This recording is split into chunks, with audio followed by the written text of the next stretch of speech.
I'm Jennifer. And I'm Alicia. And we're from the Instagram page, From Seed to Table. So a little bit about us is I was born and raised in Provo, Utah. And I was raised in Alaska. Now I'm here in Provo, Utah. Cool. And the reason why we wanted to start YouTube was to kind of show that anybody can garden. Even with two black ones. Yeah, two of them. So we're kind of beginners at this, and so we like to share ideas and help people get out and garden and grow something green. So our first project that we did of the year that we started was a worm bin. Go worm poop. Go worm poop, worm castings. So we're going to show you how to make a worm bin for yourself. Super easy. Super easy.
So about these worm bins that we have created, we would like to discuss a few things.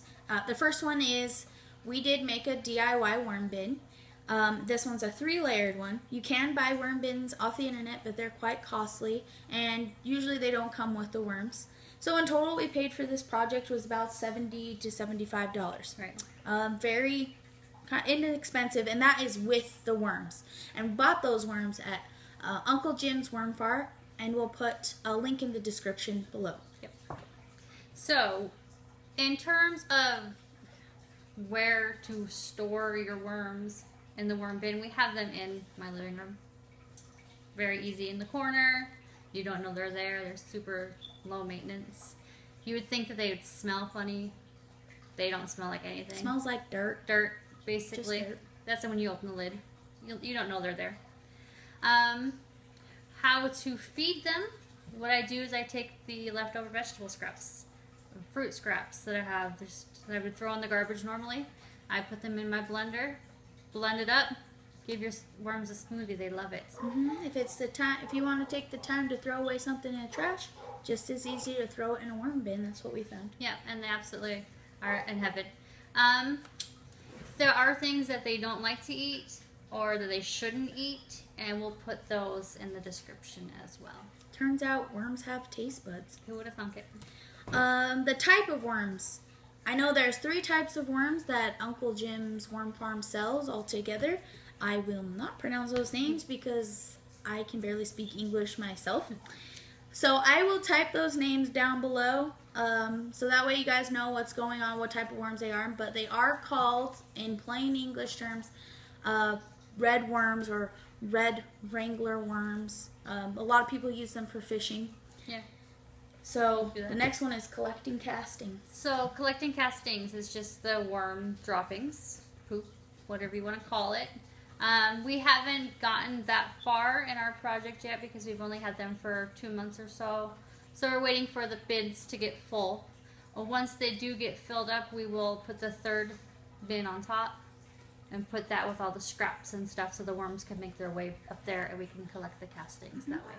And then we'll take the middle bin out, and hopefully that's just full of castings, and we'll finger through it, see if there's any worms. But and after we do that, we're going to use it as fertilizer. And how you do that is you can just put it directly on your garden, about a little space between your plants so they're not sitting exactly on your plants, and then you just water it and call it good. Yeah. Or at the end of the year, you can dump a whole bunch in and let it sit, or till it in and let it rest. Either way.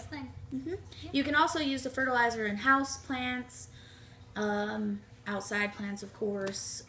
Anything that you want to grow, this fertilizer is one of the best to use. So that's why for $70, it's a great deal. Great deal.